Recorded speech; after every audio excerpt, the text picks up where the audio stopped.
Hi,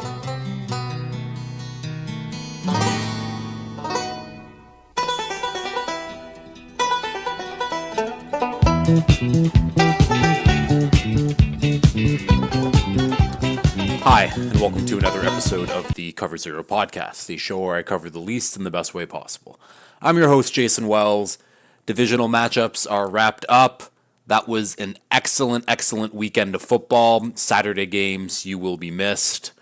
And yeah, we're going to get into all of those games. All of them were very close, some heartbreakers that we've seen this tape before with anyways, and we'll get into all of the recaps. But yeah, I guess to start this episode, if you're watching on video, you might notice that I don't have a background anymore except for this lovely football book. It's actually a history of football or the NFL history anyways, from the 1960s to 2015. So this would have ended with the Broncos Carolina Super Bowl. Peyton Manning walking out on top. He was terrible that season. That was a very good win for that 2015 Broncos defense. Cam Newton MVP year at the top of his game, but yeah. So this is my only decor for this episode. Honestly, it might stay. I don't mind it. I think it's kind of funny. Shout out to Katie for getting me the lovely gift. Yeah. Also doesn't include a few Tom Brady Super Bowls, so bonus. But yeah, so that's the explanation of the blank wall. And then, yeah, anything else really going on me-wise? Oh, the reason why I have a blank wall is we changed the entire living room around. I guess I should have explained that first, but ADHD brain. Yeah, okay, so let's get on to topics. We will start off with a little... It's the NFL Weekly Update, but it's basically all head coaching and GM and that coordinator news, etc., etc., etc. And I'm sure that I am missing a decent amount of hirings. There's been a lot going on. Oh, also, actually, I'm remembering one that I also don't have in my notes, but I'm remembering it because I didn't talk about it last week. Adam Peters, the assistant GM for the Niners, is now the Commanders' new GM. And I'm sure that he is waiting for the first domino to fall in the head coaching market. But either way, very good move for the Commanders. Obviously, the Niners have built one of the best constructed teams in all of football. Peters definitely has a big part in that. So yeah, good for the Commanders. We'll see who they hire as head coach, because right now that job is still vacant. But let's start off with another GM hiring. Former Chargers GM Tom Telesco is now the Las Vegas Raiders GM. He just has to drive a couple hours east from LA, staying in the same division. Not a great hire. I don't think it's a bad hire, but this is a man who had this good job, where he had Phillip Rivers, franchise quarterback, and then went to Justin Herbert rather quickly. And it didn't amount to anything. I think in his tenure there, decade plus, he only had 3 playoff appearances. And Phillip Rivers and Justin Herbert are very good quarterbacks. You should amount to a little bit more. I will give Tom Telesco one bit of credit. The LA Chargers, San Diego Chargers, whatever, are the unluckiest organization this century.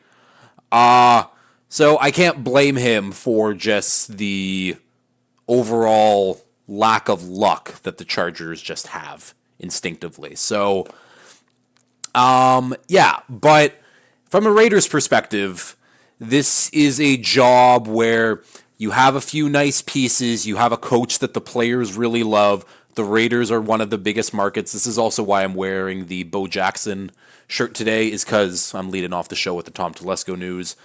But this Raiders job, again, Max Crosby, Devontae Adams, Jack Jones. You like it? All the players love Antonio Pierce. Raiders, again, that's why I was showing off the shirt and then got sidetracked and went back to what I was saying. But the Raiders are one of the biggest markets globally. So it is a desired job. It's just you don't have a quarterback and you don't have a pick to really go get that quarterback. And that's obviously the big issue for a lot of teams. And I think that's kind of why Mark Davis went after Tom Telesco. And as dumb as this sounds, and I don't think Mark Davis is really the smartest man around. I don't think he's dumb, but everyone's dumb. We're all idiots here. But I think he sees Tom Telesco, who was, again, in his division, and was like, well, this man kept a job for 10 plus years. Let's bring him here and bring some stability to the front office and the coaching staffs just because he held another job for a very long time. Again, didn't do a great job at it, but Mark Davis sees someone who be like, okay, I know he's going to be here for 5 years. It's not a bad thing. It's not a bad thing. And Tom Telesco, again, he had a lot of players fall into his lap draft-wise.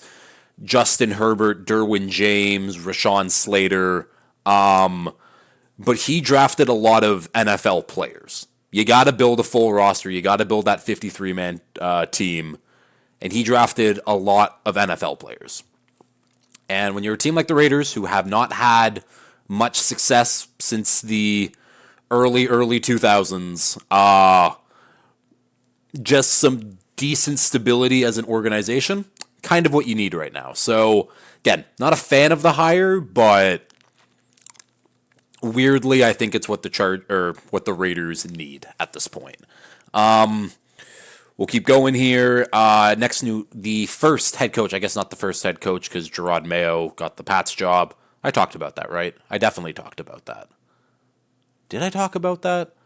Gerard Mayo is now the Pats head coach. He was a DC. He played there for a long time. Good luck. I'm sure I talked about that last week. But we will keep going with the second head coaching hire. Former Bengals offensive coordinator Brian Callahan is now the Titans' new head coach. This is who owner Amy Adams Strunk was like, we can't miss out on the top candidates. It was Brian Callahan. And again, this isn't a shot at Brian Callahan. I think he actually is pretty good at his job, just based off his track record of where he's been, who he's worked with.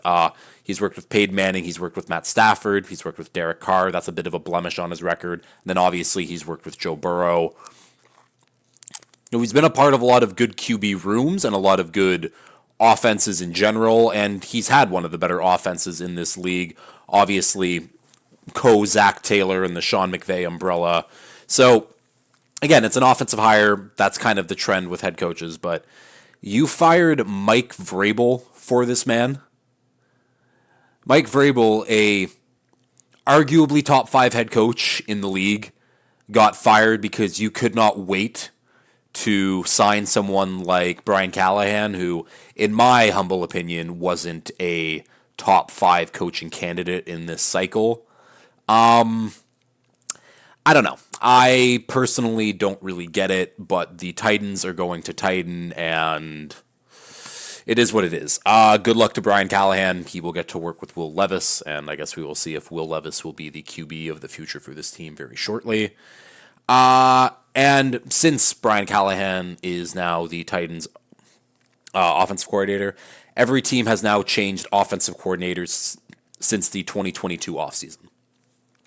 That's absolutely nuts. I realistically don't even know how that's possible, but wild stat. And yeah, after that, hasn't been any real movement on the head coaching market, and I do think it's because the top candidate in most teams' mind is still playing right now in the playoffs, and Ben Johnson, and we'll talk about that team very shortly.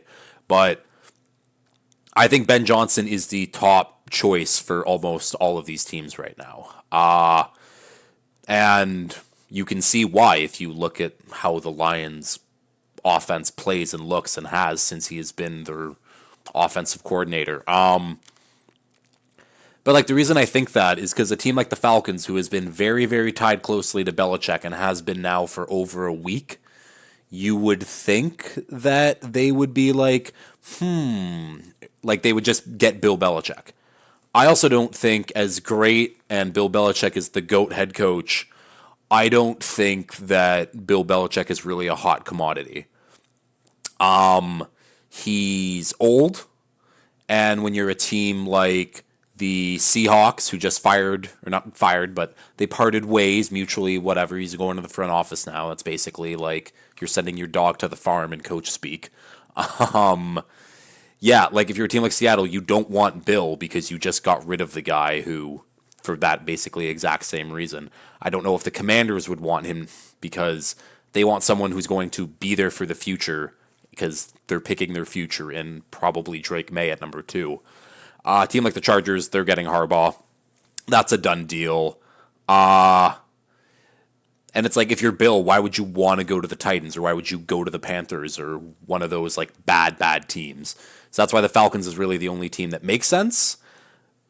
But the Falcons are also waiting to see if Ben Johnson might go coach there. I don't know why Ben Johnson would go coach there. I'm sure that he will give teams a short list of who he's thinking about probably at some time this week, and that's when we'll hear the news. But yeah. And I briefly mentioned it, but Jim Harbaugh is going to be the Chargers' next head coach. The news hasn't broken as of 5:10, January 23rd at 5:10 p.m. Eastern Standard Time. That news has not broken yet, but I fully expect him to be the Chargers' head coach. His odds on most gambling sites have moved down. The last I saw was minus 350 for him to be the Chargers coach, and now the odds aren't there. So you tell me what that means. I think Vegas always knows ahead of us. So Jim Harbaugh, next Chargers head coach. You've heard it here first.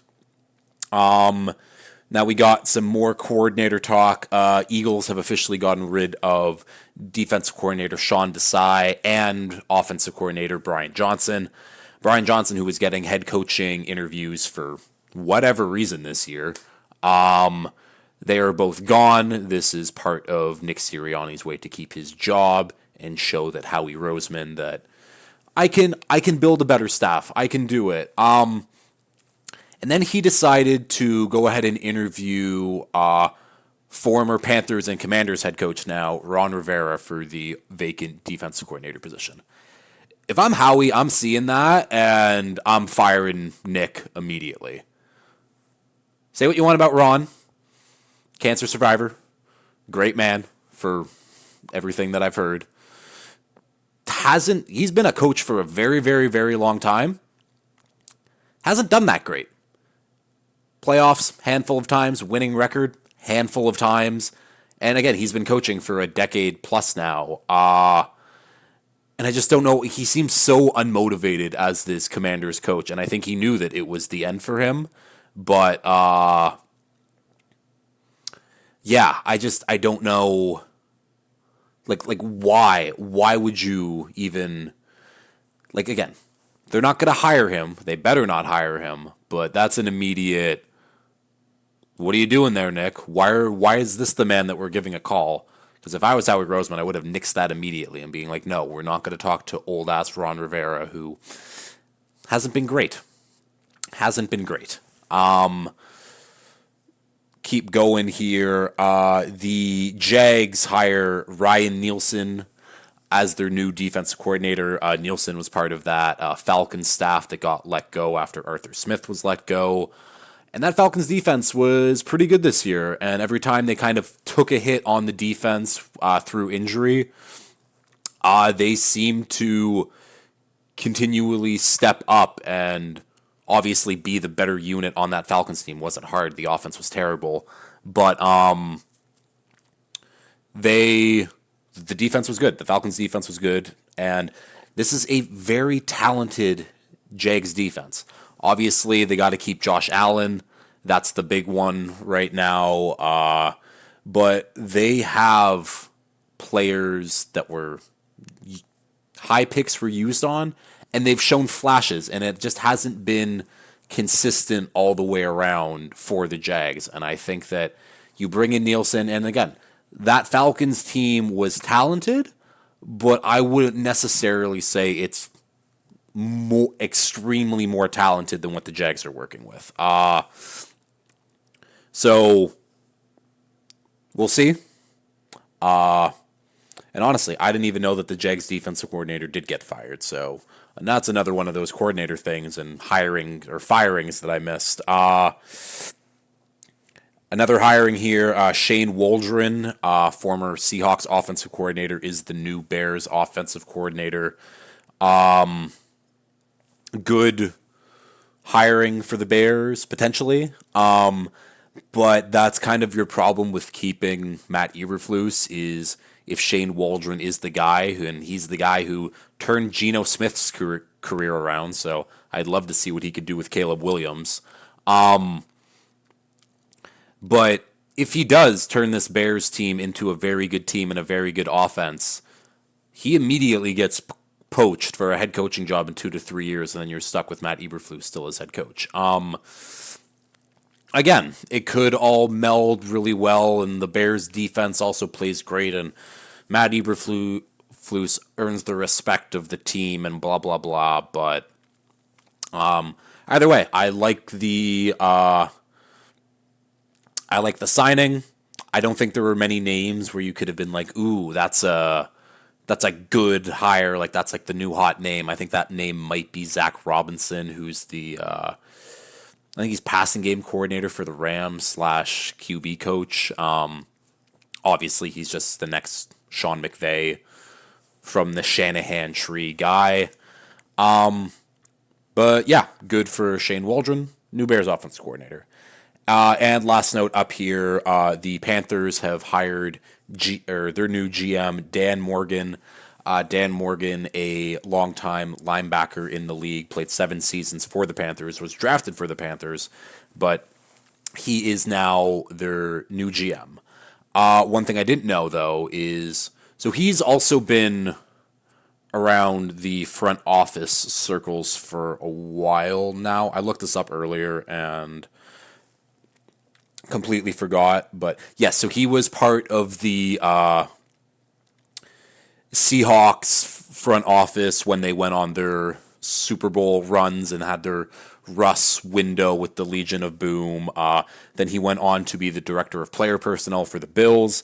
And then since then he has been, from 2021 to 2023, was the assistant general manager. So, what this all means? The Panthers hired in-house. Now, obviously, Dan Morgan has a ton of experience. But what this also shows me is that David Tepper,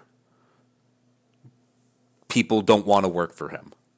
I don't think this job is a good job either, especially if Bryce Young doesn't pan out, which, I mean, after this year, lot of bad on the Panthers. And it's not solely on Bryce Young, but Bryce Young did not have a good rookie season by any metrics, really. And I don't know who they're going to hire as head coach because, again, not a desirable job right now. And wouldn't shock me if they just go in-house hire and they go Ejiro Evero, I forget how that's pronounced, but or put Thomas Brown, the offensive coordinator, at head coach. Wouldn't shock me because they have been blocking interviews for those guys. So either way, no one wants to work for the Panthers. Sorry. But yeah, with that, I guess let's get into the divisional recap. Starting off with the Saturday game, afternoon game, Ravens 34, Texans 10. This looked like it was going to be a game for about a half. 10-10 going into half. The Texans, I think they committed eight first half penalties, which is the most since 2000. Texans weren't even a franchise in 2000, but it was tied 10-10. The Texans were playing terrible, lots of penalties, lots of dumb penalties, things that can get fixed, and then the Ravens absolutely blew the doors off them in the second half. The defense really stepped up to this Ravens team is really good. Like, I don't know what really else to say. There's a lot of stupid teams from this offseason when Lamar was put on the non-exclusive tag, and teams could have made offers that the Ravens could have matched, and teams actively went out of their way to be like, no, we don't want Lamar. Like, we're not a part of this. Like a team like the Falcons, who went in or finished the year with my two worst starting quarterbacks of the year in Desmond Ridder and Taylor Heineke, actively did not want Lamar as their quarterback. Lamar is fantastic. 2 passing touchdowns, 2 rushing touchdowns in this one. I saw some people be like, oh, Lamar, only 150 passing yards in a win. What a loser. Just watch the fucking games. He's such a dynamic runner. Like, Lamar is a special player, and he proves it time and time again. The defense was also lights out. And again, they didn't really show up on the stat sheet in the sacks or the interceptions, but fundamentally sound football, and Mike McDonald has had this defense at top level basically the entire year. And we'll see what the Ravens can do from here. I have them going to the Super Bowl. It'll be fun. And obviously they played without Marlon Humphrey this week. Hopefully he will be back. That'll be another boost for this defense that doesn't really need one at this point. But yeah, for the Ravens, for the first time in a long time, are healthy at this late into the year, and that's been a big difference maker. And I guess we'll see going forward, but enough about the Ravens. We still get to talk about them for at least one more episode. The Texans, your season started with a blowout loss to the Ravens, and your season ends with a blowout loss to the Ravens. But you have nothing to hang your head about. Fantastic season, like truly, truly hats off. CJ Stroud, one of the better rookie seasons we have seen in quite a bit, leading this team to the playoffs. And this is a very, very young team, but a team that does have... Oh, I clicked the wrong thing. A team that does have a lot of free agents going into this season. Guys like tight end Dalton Schultz, Jonathan Grenard, who had a phenomenal year opposite Will Anderson, Devin Singletary, Sheldon Rankin, Steven Nelson, Noah Brown, Blake Cashman, George Fant, any other... Kaimi Fairbairn, that's a massive one. Denzel Perriman, Kareem Jackson. There's other guys, but less notable. But those guys that I listed have been starters and very good starters for this team this season. So they got some moves, but that's the nice thing about drafting really well. You don't have to pay CJ Stroud yet. You don't have to pay Tank Dell yet. You don't have to pay Nico Collins yet. Don't have to pay Stingley. Don't have to pay Petrie. Don't have to pay Will Anderson. They got the money to bring all these guys back and more. I am excited for what the Texans are building and what they can do in the future, but we knew it wasn't their year. We knew this was not their season. And like people shitting on Lamar, there are people saying like, oh, look at CJ Stroud. He doesn't get any yak and he can't win a game.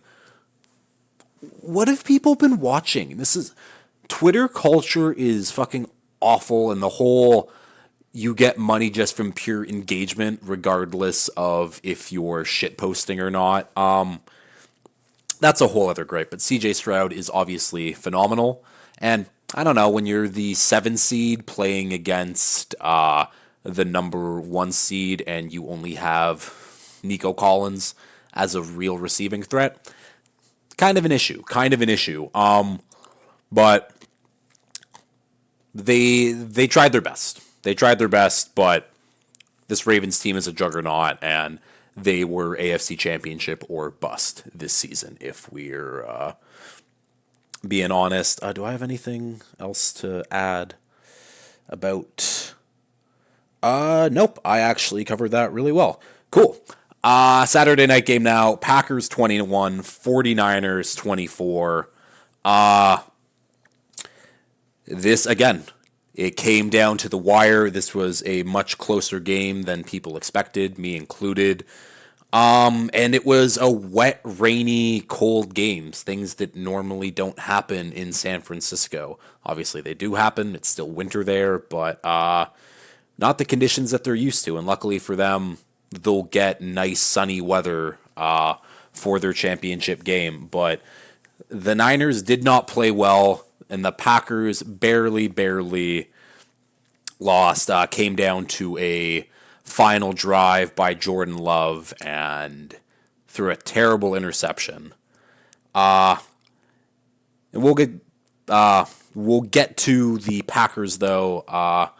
But I have to give credit to Brock Purdy at least a little bit because he did something that Jimmy G could never do for the Niners in the playoffs, and that is lead a drive down to win the game. And that's what Brock Purdy did. He was phenomenal on that last drive. I don't have the stats in front of me, but I want to say he was like 4 for 6 for 72 yards. He did what he needed because the rest of the game was not there. And if it weren't for the Packers linebackers and DBs not being able to catch, the Packers would have won this one. Again, Brock did not have a good game, but he showed up when it mattered. Yeah, and I mean, it didn't help that Deebo Samuel was out because Deebo Samuel is a big part of this offense. And I have been saying that the Niners work when everyone is healthy. Deebo's now 50-50 for the coming Sunday game. So I guess we will see what happens there. But the offense did not look good. Again, rainy game, lots of different factors. No Deebo and the rain. Brock Purdy didn't look good. But they won the game, and that's all that mattered. And a big part of it was the defense. Dre Greenlaw, Jordan Love, 2 interceptions on the day, both to Dre Greenlaw. And boy, did he fucking try his hardest to score a touchdown. Understandably, on the first one, your team's struggling to score points. You're making that effort to try to get that touchdown, even though it was just kind of running back and forth on the field for no reason. Fine, makes sense. The second interception, final drive of the game, you catch the ball, the game is over. The game is done. You just have to fall down. Your team wins. On to the NFC Championship game. And no, the man still tried to score a fucking TD. I mean, I was kind of cheering for it. I had a teaser, Niners minus 3.5, where that would have hit if he got it. But at the same time, I'm also like, I was looking at that and I'm like, I hope he fumbles right now because he is being such an idiot. Because it didn't just go on for like 5 seconds and then he eventually got tackled. He still ran around for quite a bit. So I can imagine a lot of Niners fans were screaming at their TV for him to get down and end the game. But very funny. The defense, though, was the major difference in this one, especially the red zone defense. The Green Bay had 6 trips to the red zone, came away with 2 TDs early, and then field goal, turnover on downs, and a missed field goal to seal it. And this is the true strength of the Niners, is the defense and this front seven. No real thanks to Chase Young. I don't think that trade really amounted to anything. He is a free agent this year. I guess we'll see what he can do, or what he can garner money-wise, contract-wise. Yeah, but Green Bay had 6 trips to the red zone. The 49ers only had 1, obviously. A couple long TDs from CMC and Kittle there, but yeah. Packers now. Packers, again, like the Texans, no one thought that you were going to be here. Again, I thought that Packers' ceiling was around 500. Jordan Love looks like he could be a franchise guy, like step in the right direction. But no, Matt LaFleur put on a good coaching clinic to end that season. All of their young weapons getting involved. Aaron Aaron Jones coming back from injury was obviously the major boost because, again, he put up another very good game. I think he averaged 6 yards a carry, had over 100 yards. He had a very, very big 2 playoff games for him. But yeah, great job Packers, because now it's like, okay, this is the floor for this team now, and now sky's the limit. They're fucking going for it. And it looks like Jordan Love is a franchise quarterback. People want to not put him in the top 10 quarterback. For what we've seen for the whole second half of the year from the Packers and from Jordan Love, he's easily in that top 10 range for QBs. Obviously, a lot of football needs to be played from him, but right now he looks like a guy. And obviously, he made some big mistakes in this one. Obviously, that last drive did not need to throw that ball. I don't know who he was targeting, but Dre Greenlaw was right there. It was 1st and 10. They had plenty of time left. Didn't make a ton of sense. But again, he's a young QB. Young QBs will make that mistake. You just hope that they don't make it more and more frequent. Oh, sorry. But the because obviously people can blame that Jordan Love INT on why they lost the game, but another big reason is their kicker. Anders Carlson, younger brother of Daniel Carlson, the Raiders' fantastic kicker. And it kind of looks like Anders Carlson just got in on family name alone, because he wasn't good. He wasn't a good college kicker at Auburn. So started 5 years at Auburn as their kicker, and these are his field goal percentages. 60%, 72, 90.9. That's very good. 66.7 and 70.6. So the man was a 5-year kicker at Auburn. His third year was his best year at 90.9. But, if you take that 1 year out, those other numbers all kind of add up. They all look the same. You got one anomaly year, and your brother is one of the best kickers in the NFL. That's why he's on the Packers, and that's why they lost this game. Again, it would have went to overtime, and then who knows, but that's a big reason why you lost this game, is because you had a kicker who didn't. And honestly, it would have changed the game plan, because the Niners would have tied it up, and then the Packers would have had a minute something, and probably, I don't know if they had timeouts or not, but they would have had time to just get into field goal range, and I don't know if Jordan Love would have felt as pressed to make that throw as he did.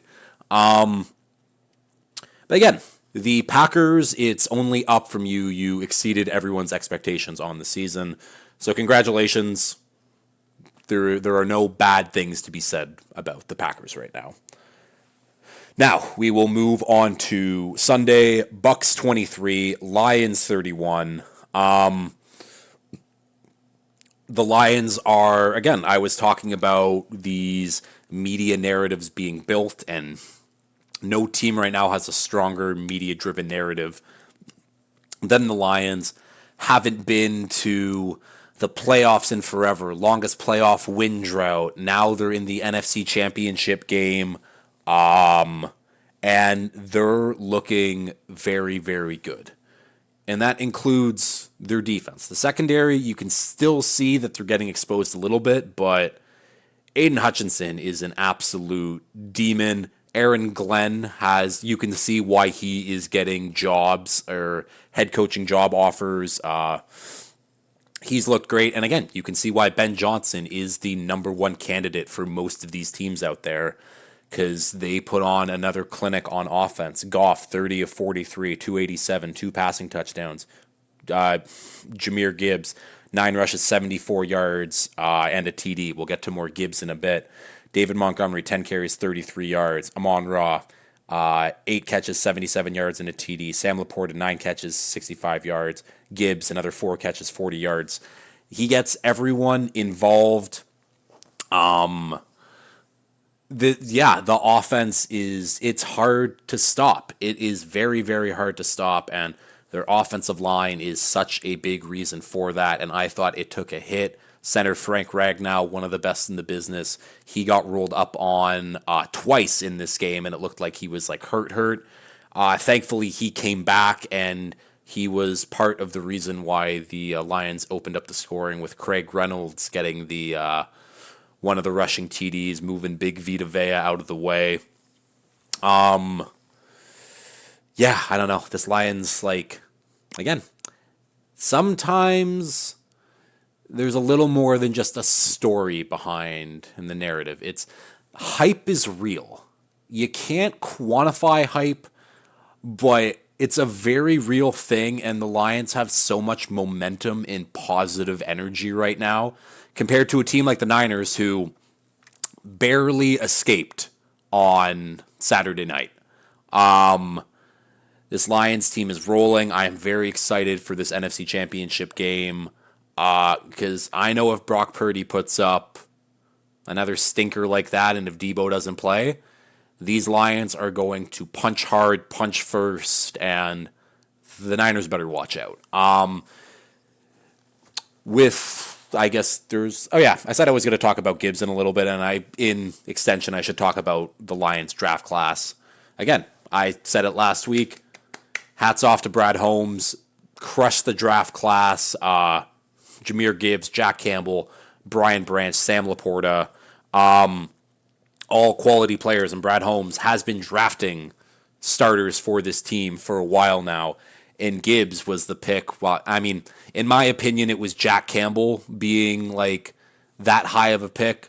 The Gibbs pick was obviously high, but you could see why he wanted him, and you just got to give this man the ball like a few times a game, and he is so explosive and he is so fast. He took this offense to a whole new level, and it is paying off. So shout out to Jahmyr Gibbs. Shout out to Brad Holmes. Yeah, excited to keep watching the Lions play football. Bucks on the other side. Again, one of these you have nothing to be upset about, Bucks. No one, I mean, hand up, I didn't think that you would even make the playoffs, let alone win the division. I guess that means making the playoffs, but I thought they were going to be picking in the top 5, like, quite easily. I stopped believing in Baker Mayfield, and I shouldn't have.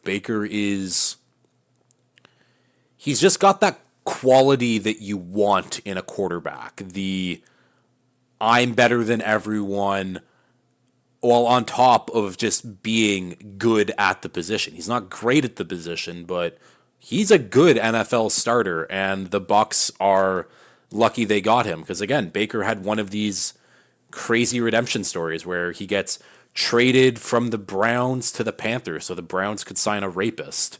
The Panthers cut him. He goes with the Rams. He has that one win with the Rams, and then he signs with the Bucks to be in a QB competition with Kyle fucking Trask. Kyle Trask stinks. Baker beat him out quite easily, and then the rest is history. He had his best year as a quarterback in this league, and I'm sure the Bucks are going to be happy to re-sign him. And they also have a couple other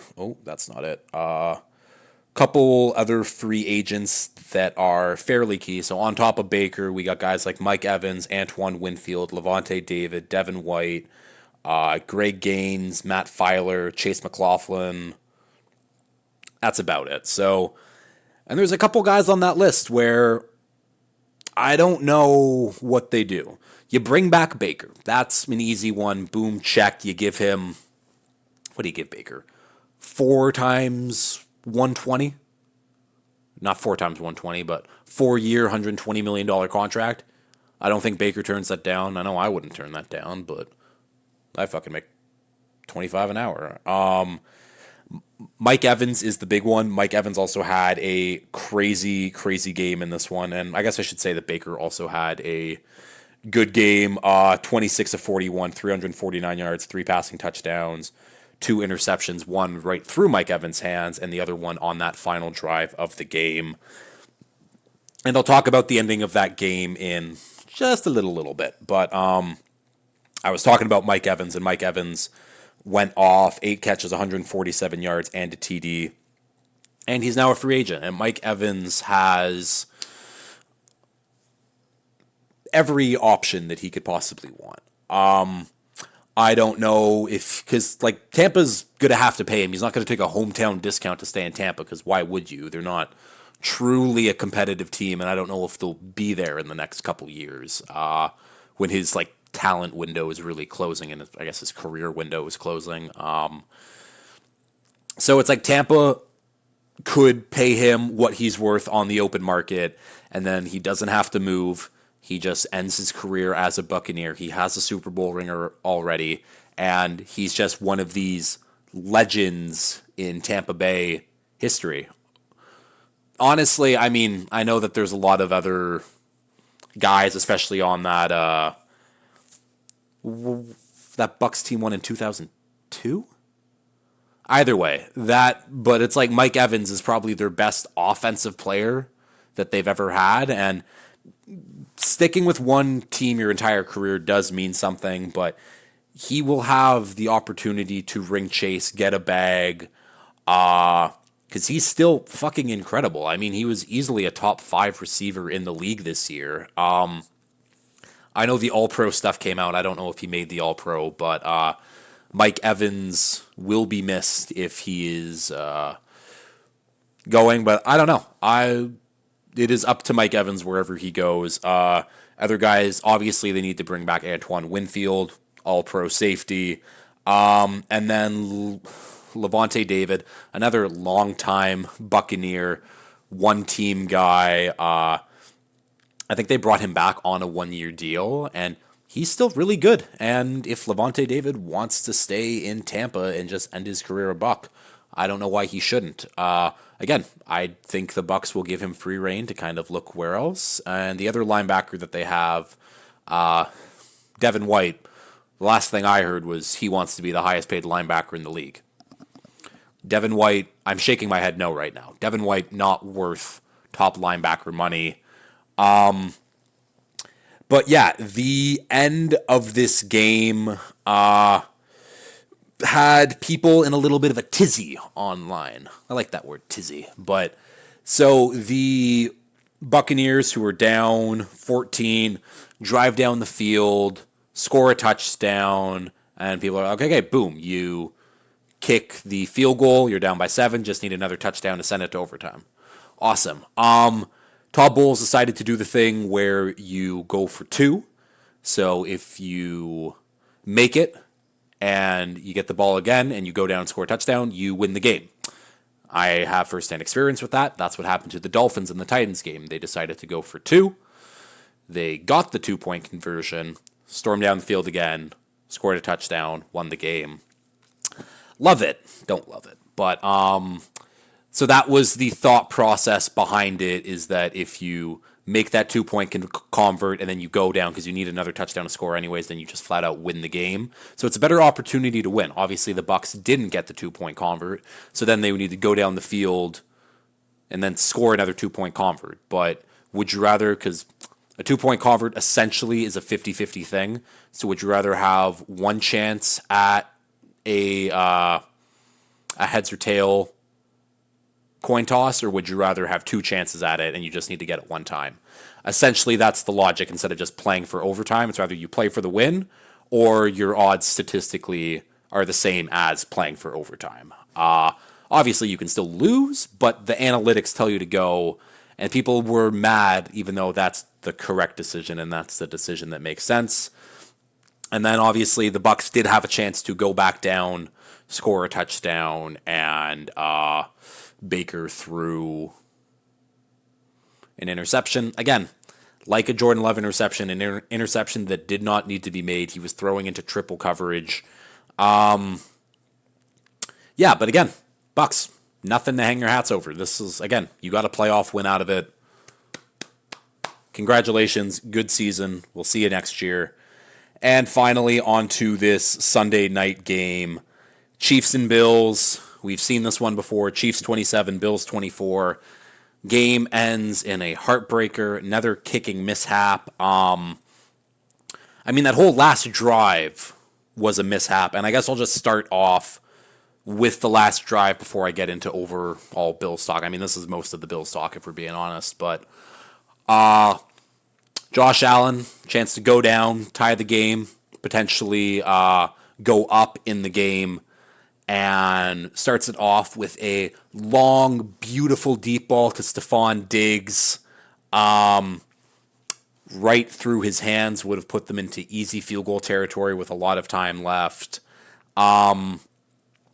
Drops it, but don't worry, they get down there anyways, and then Josh Allen misses a touchdown pass to Khalil Shakir for the win. He shorts it. He did that sometime earlier in the season too. Very, very similar plays. And then it's like, okay, let's bring on Tyler Bass to come tie the game on 44-yard field goal. Wide right. Let me know if you've heard that one, Bills fans. Wide right field goal. Bills lose. Yeah, so that's how the game ended. Heartbreaker for the Bills. But the Chiefs, this is what they do. This is what they have done every year since Pat Mahomes has been a starter in this league. 6 straight AFC Championship games. People hate to make the comparisons, but Pat Mahomes is having the best start to a career since Tom Brady. And that's the only QB that you can put in that conversation is Tom Brady. Obviously, Pat Mahomes still has another whole half of a career to even catch that mark, but Pat Mahomes is already a top 10 quarterback all time easily, and I would put him at a top 5 quarterback all time. He is fantastic. He had another incredible game in this one, and what was his stat line? His stat line on the day, 17 of 23, 215 yards, 2 TDs. Both of those TDs going to Travis Kelce, playing great in front of his boo and his brother. Shout out to Jason Kelce for just kind of being like a drunk party animal at like his core. He was shirtless, he was partying, he was tailgating with the Bills Mafia before the game. It was a fun visual. I love Jason Kelce. But